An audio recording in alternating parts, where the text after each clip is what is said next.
Giroud, લીલા મરચાના ટુકડા યા તો લીમડો એડ કરી દો।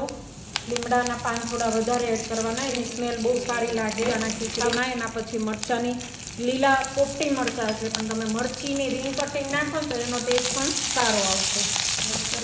એના પછી આદુની પેસ્ટ, એના પછી આપણે એડ કરવાના છે બટાકાની ટુકડી એડ કરી અને પાતળવાનું, મરચીની ટુકડી, આવું રીંગ કટિંગ નાખશો ખીચડી વધારે સારી લાગે। સાબુદાણા એડ કર્યા પછી હું એડ કરું છું મીઠું,